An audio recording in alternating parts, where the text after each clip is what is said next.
Hey guys, once again welcome on my YouTube channel my study दोस्त। कैसे आप सब लोग? आई होप आप सब लोग ठीक होंगे। सो फर्स्ट ऑफ ऑल तो आप सभी को जन्माष्टमी की हार्दिक शुभकामनाएं। आशा करूंगा कि भगवान श्री कृष्ण आपको इस एग्ज़ाम में ज़रूर अच्छे मार्क्स दिलाएं और आप फाइनल तक जाएं। और आज की जो क्लास होगी वो भी आपका वन वर्ड सब्स्टिट्यूशन ही होगा। जैसे कि मैंने आपको बताया था कि हम 100 वर्ड्स करने वाले हैं और इसमें आपके 400 वर्ड्स जो है कवर हो जाएंगे। अगर आप वन वर्ड पढ़ रहे हैं तो आप समझ लीजिए आप वोकैब का मोस्ट इंपॉर्टेंट पार्ट पढ़ रहे हैं। ऑलराइट, तो आज हमारा डे 2 है और इसमें हम क्वेश्चन नंबर 11 से स्टार्ट करेंगे। और आज एक आपके लिए क्वेश्चन होगा जो आपको बताना है कल के क्वेश्चन में से ही, वो कमेंट में बताना है, वो वीडियो के लास्ट में मैं पूछूंगा। वीडियो को लास्ट तक आप जरूर देखिएगा और कुछ भी आपको सजेशन देना हो क्लास के बारे में या कुछ और भी राय आपकी हो तो आप मुझे कमेंट सेक्शन में जरूर बताइएगा। और इसके अलावा मुझे इंस्टाग्राम मनीष धनखड़ 11 पे भी जाकर के डायरेक्टली कुछ भी पूछना हो या कुछ बताना हो तो आप मुझे बता सकते हैं। तो चलिए आज का क्लास स्टार्ट करते हैं। सो गाइस, फर्स्ट क्वेश्चन है आज का, टू फील और express disapproval of something someone. ठीक है, तो समझ गए होंगे आप यहाँ पे क्या बोला जा रहा है। इनकी फील और एक्सप्रेस मतलब कि आपको एक्सप्रेस करना है, किसी को बताना है। Disapproval of something and something someone मतलब क्या होता है डिसअप्रूवल का? अस्वीकार करना। समथिंग समवन यानी कि आप किसी को बता रहे हैं कि आप इस चीज़ को जो है अस्वीकार कर रहे हैं। ठीक है, आपको व्यक्त करना है, एक्सप्रेस करना है। ठीक है, तो यहाँ पे आपके पास में जो वर्ड है ये देख लीजिए। सबसे पहले है आपका डिक्लेयर, फिर है आपके पास में डिप्राइव, फिर देखिए डिप्रिशिएट है और डेप्रिकेट आपके पास में वर्ड है। तो ये चारों ऑप्शन हैं, आप इसमें से सोचिए कौन सा इसका सही आंसर हो सकता है। और ये आपके लिए जो है एक्सरसाइज की तरह भी है और इसके सारे क्वेश्चंस के आंसर भी मैं आगे बताऊंगा। तो चलिए देखते हैं। सो आई होप आपने आंसर प्राप्त कर लिया होगा इसका सही से। तो इसका आंसर था डी ऑप्शन, डेप्रिकेट। इसका मतलब होता है वंचित। ठीक है, यानी कि डिसअप्रूवल होना, ये अस्वीकार कर दिया तो आप उस चीज़ से क्या हो गए? वंचित हो गए। ठीक है, यहाँ पे अब देखिए एक और वर्ड है, इसका भी मतलब वंचित होता है, डिप्राइव। लेकिन इसका जो है ये वन वर्ड नहीं है, आपको ये चीज़ ध्यान रखना। डिक्लेयर, डिक्लेयर का मतलब क्या होता है? घोषणा करना। ठीक है, ये तो आपको सिंपली वर्ड पता होगा। और उसके बाद में ये भी एक इंपॉर्टेंट वर्ड है, आपको ध्यान रखना है, डिप्रिशिएट यानी कि पछताना। ठीक है, जब चिड़िया चुग गई खेत तो अब पछताए क्या करे, तो ये वही वाला डिप्रिशिएट है।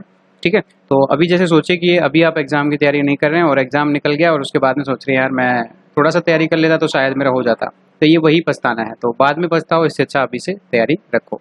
तो चलिए अब आगे नेक्स्ट देखते हैं। ये जो वर्ड है ये काफ़ी खास है और ये मेडिकल टर्म से रिलेटेड है। काफ़ी अच्छा क्वेश्चन है, आइए देखते हैं। Branch of medical dealing with the health and care of old people. ठीक है, यहाँ पे 4 वर्ड आपको दूंगा मैं, चारों के जो है अलग अलग मेडिकल वर्ड है, ये भी मैं आपको बताऊंगा। तो यहाँ पे सबसे पहले तो जो बुजुर्ग व्यक्ति हैं, ओल्ड पीपल, उनका जो इलाज करता है उसे क्या बोलते हैं उस डॉक्टर को? ठीक है, और उसके सबसे पहले देखिए ऑब्स्टेरियस। ठीक है, आपके पास में देखिए। उसके बाद देखिए पेडियाट्रियस आपके पास में है। उसके बाद देखिए ओटोलॉजिस्ट है आपके पास में और जेराटिस्ट आपके पास में है। ठीक है, तो ये सारे वर्ड्स हैं, आप इसका मीनिंग देखिए क्या इसका सही आंसर होगा। तो चलिए देखते हैं।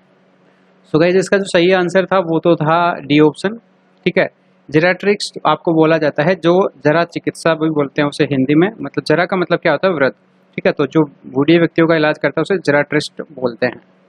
उसके अलावा आप देखिए जो फर्स्ट वर्ड है ऑब्स्ट्रियस। ऑब्स्ट्रियस का मतलब होता है जो प्रेगनेंसी के टाइम जो डॉक्टर होता है, प्रसूत के टाइम, ठीक है, जब बच्चा का जन्म होता है उस टाइम जो डॉक्टर होता है उसे बोलते हैं ऑब्स्ट्रियस। उसके बाद देखिए पेडास्ट्रियस। ठीक है, पेडाट्रियस का आपके पास में जो वर्ड है इसका मतलब तो बाल रोग, यानी कि जो बच्चों का डॉक्टर होता है। देखिए जो पेड वर्ड है ये ध्यान रखिएगा, ये रूट वर्ड है और ये बच्चों के लिए आता है। मतलब जब भी आपको ये स्टार्टिंग में मिलेगा प्रेफिक्स के रूप में, तो ये जहाँ पे बच्चों से रिलेटेड कोई ना कोई बात जरूर हो रही है। उसका देखिए ओटोलॉजिस्ट, इस कान का डॉक्टर जो होता है उसको ओटोलॉजिस्ट बोलते हैं। ये भी आपको ध्यान रखना, सारे के सारे इंपॉर्टेंट वर्ड हैं, ये सभी के सभी ध्यान रखना। देखिए आपको कार्डियोलॉजिस्ट होता है, गायनेकोलॉजिस्ट होता है, गायनेकोलॉजिस्ट महिलाओं का डॉक्टर होता है, कार्डियोलॉजिस्ट हृदय का डॉक्टर होता है। इस तरह के जो वर्ड है ये तो आपको कॉमनली आते हैं, लेकिन इनको थोड़ा सा ध्यान रखना है। ठीक है, तो अब देखते हैं नेक्स्ट क्वेश्चन। आइएगा इस नेक्स्ट क्वेश्चन देखते हैं। नेक्स्ट आपके पास में है platform use by the speaker to address an audience. देखिए एक ऐसा प्लेटफॉर्म होता है जो यूज किया जाता है स्पीकर के द्वारा। स्पीकर का मतलब क्या होता है? वक्ता, मतलब जो कुछ भी बात कह रहा है उसको स्पीकर बोलते हैं। टू एड्रेस एन ऑडियंस, ठीक है, ऑडियंस को जो है एड्रेस करने के लिए, उनको संबोधित करने के लिए। ठीक है, इस बार आपने देखा होगा पिछले 2-4 महीने में ये प्रधानमंत्री श्री नरेंद्र मोदी जी आपको कल 8 बजे जनता को संबोधित करेंगे, तो वो एड्रेस करना ही हो गया, वो वहाँ पे मंच से आपको संबोधित कर रहे थे। तो वही चीज़ है यहाँ पे। अब यहाँ पे इसके जो 4 ऑप्शन हैं और इनको देखिए आप, सारे वर्ड हैं यहाँ पे आपके पास में देखेंगे तो कंडम, रोस्टम, स्पेक्ट्रम और डर्म। तो डर्म जो वर्ड है ये सभी के लगा हुआ है, जैसे स्पेक्ट्रम है, कंडम है, रोस्टम है, तो ये सारे के सारे वर्ड्स जो है कुछ स्पेशल मीनिंग रखते हैं। तो यहाँ पे इसमें कन्फ्यूजन बहुत ज़्यादा होगा क्योंकि सभी के लास्ट में जो है ये जो है RUM जुड़ा हुआ है। तो आइए इसका आंसर देखते हैं। सो गाइज आई होप आपने सही से इसका जवाब दे दिया होगा। इसका आंसर था बी ऑप्शन, रोस्टम, यानी कि व्याख्यान मंच से बोला जाता है। कंडम का मतलब आपके पास में होता है पहेली, और इस पर देखिए स्पेक्ट्रम, ये भी क्या होता है आपके पास में, ये भी पहेली होता है। देखिए सिनोनियम वर्ड है ये यहाँ पे दिया जा सकता है, ठीक है, इसमें ऑप्शन में आपको जो है घबराने की जरूरत नहीं है। उसका ड्रम का मतलब है ढोल, ठीक है, तो ये इसका सही आंसर था जो मैंने आपको बताया, रोस्टम। आई होप आपने सही किया हो। नेक्स्ट देखते हैं। नेक्स्ट क्वेश्चन है, क्या है, a person who withdraws from the world to love in selection and often in solitude. So guys यहाँ पे एक वर्ड दिखे, बहुत ही अच्छा वर्ड मुझे लगा, SECLUSION। सेक्युलरिज्म जो वर्ड है इसका मतलब होता है तन्हाई, ठीक है।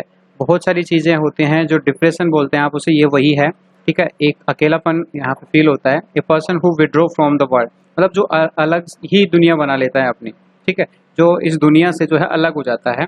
लव इन सेक्युलरिज्म, ठीक है, जो तन्हाई, अपनी ही तन्हाई से प्यार करता है। एंड ऑफ्टन इन सॉलिट्यूड, ठीक है। सॉलिट्यूड का मतलब क्या होता है, एकांत, एकांत में रहता है दुनिया में, अलग ही, मतलब आप एक तरह से देखते हैं ना, कई बंदे ऐसे होते हैं जो अकेले कमरे के अंदर बंद रहते हैं और मतलब अपना ही कुछ करते रहते हैं, अपनी ही धुन में लगे रहते हैं, उनको कोई मतलब नहीं है कि कौन बाहर क्रिकेट खेल रहा है, कौन अपने घर में प्रोग्राम में जा रहा है, पापा कहाँ पे जा रहे हैं, कौन क्या कर रहा है, मतलब अपना कुछ ना कुछ बस करते रहते हैं। ऐसे वर्ड की यहाँ पे बात हो रही है। सबसे पहला वर्ड देखिए आइक्नोक्लास्ट, ये पहले भी शायद आ चुका है लेकिन बहुत ही इंपॉर्टेंट वर्ड है, बहुत ज़्यादा फेमस वर्ड है, पूछा जाता है। इसका देखिए रिक्लूस आपके पास में है, सेज आपके पास में है और प्रिस्ट आपके पास में वर्ड है। सारे के सारे अच्छे वर्ड हैं, इनको लिखते भी जाइएगा, लिखने से ज़्यादा याद कीजिएगा। याद करने के लिए देखिए आपको सिर्फ एक बार नहीं पढ़ना है, इनको बार बार पढ़ना है। बार बार का मतलब कितना होता है कि आप कम से कम इनको एग्जाम से पहले 5-7 बार पढ़ के जाएं, ठीक है। एक महीने में 5-7 बार अगर इनको रिवाइज करते हैं, 10 वर्ड पढ़ने में आपको जो है कितना टाइम लग जाता होगा, 2 से 4 मिनट, 5 से 10 मिनट, बस इतना ही। उनको जो है आप रिवाइज करिए, रिवाइज करने के बाद आप उसको जो है सोचने की कोशिश कीजिए कि ये वर्ड क्या था, इसका मतलब क्या था। जितना रिकॉल कर पाएंगे ना उतना ज़्यादा याद होगा। देखते हैं फिर इसका आंसर। सो गाइज यहाँ पे जो वर्ड है इसका जो सही आंसर था रिकुलस, यानी कि वैरागी, ठीक है, जो दुनिया से अलग ही दुनिया बना लिया उसने, उसे बोलते हैं वैरागी। उसका देखिए सेज, इसका मतलब था ऋषि, और पृष्ठ आपने सुना होगा पुजारी, ठीक है, मंदिर में रहता है पृष्ठ, ठीक। आइक्नोक्लास्ट जो है प्रतिमा बंजक या मूर्ति बंजक भी बोलते हैं, प्रतिमा मूर्ति की बात है, जिसको क्या होता है कि जो मूर्ति पूजा को जो है ऐसा मानते हैं कि ये ठीक नहीं है, ठीक है ना, तो मूर्ति पूजा को जो सही नहीं मानता या मूर्ति को तोड़ता है उसको बोलते हैं आइक्नोक्लास्ट यानी मूर्ति भंजक, ठीक है। तो ये आपको समझ में आ गया होगा। आई होप ये आपके लिए हेल्पफुल रहा होगा। अब देखिए अगला सवाल, ये भी देखिए खतरनाक सवाल है। क्या है, the practice of having more than one husband, मतलब एक से अधिक हस्बैंड, पति रखने की प्रैक्टिस। अब प्रैक्टिस तो मत बोलिए क्योंकि ऐसा कोई प्रैक्टिस नहीं करता है, ठीक है, जिसकी एक से अधिक हस्बैंड हो आप उसे क्या बोलेंगे। उसका देखिए पोलीएंड्री, ठीक है, पोलीगेमी या बाईगेमी, और यहाँ पे आपके पास में देखिए डिबॉर्चरी, ठीक है, डिबॉर्चरी। तो यहाँ पे ये सारे वर्ड हैं, बहुत ही इंपॉर्टेंट है, इनके मीनिंग मैं बताऊंगा। यहाँ पे रूट वर्ड भी छुपा हुआ है, वो भी मैं आपको बताता हूँ। तो आई होप आपने इसका आंसर सोच लिया होगा। अब देखते हैं इसका आंसर। सो गाइस इसका सही आंसर तो था आपके पास में बी ऑप्शन, पोलीगेमी, यानी कि practice of having more than one husband, ठीक है। यहाँ पे आपके पास में एक मिनट ध्यान रखिएगा, इसका जो सही आंसर आपके पास में है ये फर्स्ट रहेगा, बहुपतित्व, यानी कि एक से अधिक। एंड्री जो वर्ड है ना, ANDRY, ये यहाँ पे आपके पास में पति से रिलेटेड होता है, ठीक है। और जो गेमी वर्ड है, ये गेमी जो वर्ड है ये शादी से रिलेटेड होता है, ठीक है। अब पोली जो वर्ड है यहाँ पे आपके देखिए, पोली है मतलब बहु से रहता है, जैसे पोली कार्बन होता है, ठीक है, बहुत सारे कार्बन है मतलब पोली कार्बन बोलेंगे, ठीक है, बहुत सारे। तो यहाँ पे ध्यान रखिए कि ये ऑप्शन थोड़ा सा यहाँ पे गलती से लग गया, ये ऑप्शन इसका जो है सही आंसर है, कौन सा, ए ऑप्शन। ऑलराइट, इसको तो सही कीजिएगा और ये गलत है। वैसे इसका पोलीगेमी का मतलब बहुविवाही होता है, और बाईगेमी, अब देखिए इसके गेमी का वर्ड तो शादी हो गया, और बाई लगा दीजिए, बाई का मतलब क्या होता है, दो होता है, कि मोनो का मतलब एक होता है, बाई का मतलब दो होता है, ठीक है। तो यहाँ पे बाई गेमी लगा दिया आपने, तो ये क्या हो गया, जिसके दो विवाह हो, दुविवाह, ठीक है। और इसके बाद देखिए डिबॉर्चरी, इसका मतलब तो भ्रष्ट आचरण, मतलब जिसका जो चरित्र है, करेक्टर है वो खराब हो, उसको बोलते हैं डिबॉर्चरी, ठीक है। तो आई होप आप यहाँ पे जो क्वेश्चन है बहुत ही इंपॉर्टेंट था, और इसके अलावा जो चार ऑप्शन हैं ये बहुत सारे हैं, और ये जो रूट वर्ड हैं ये याद रखिएगा, और रूट वर्ड की भी अलग से प्लेलिस्ट है, चैनल पे जाके देख सकते हैं। अगला सवाल ये भी बेहतरीन क्वेश्चन है, मैक्सिमम टाइम में मैंने देखा है कि ये क्वेश्चन पूछा ही जाता है। One who is unable to pay his debits, ठीक है, जो अपने पैसे जो उधार लिए हैं वो चुकाने में जो है असमर्थ हो, उसे क्या बोलते हैं। और सबसे पहला है डेबिटर, इनडेबिटेड, और उसके बाद में बोरोवर और इंसॉल्वेंट, ठीक है। तो बहुत सारे वर्ड यहाँ पे यूज होते हैं, इसके लिए मैं आगे आपको बताऊंगा। तो सबसे पहले तो इसके आंसर की तरफ चलते हैं। तो इसका जो सबसे आंसर है वो है डी ऑप्शन, ठीक है। इसको यहाँ पे एक और बोलते हैं बैंकरप्ट भी बोला जाता है, ठीक है। बैंकरप्ट का मतलब दिवालिया होता है, और यहाँ पे इंसॉल्वेंट का मतलब भी दिवालिया होता है। जो अपने पे नहीं कर पाता है डेबिट्स, ठीक है, और जो उधार नहीं चुका पाता उसको दिवालिया हो जाता है, एक तरह से आप ऐसे कह सकते हैं। तो ये आपके पास में इसका आंसर हो गया।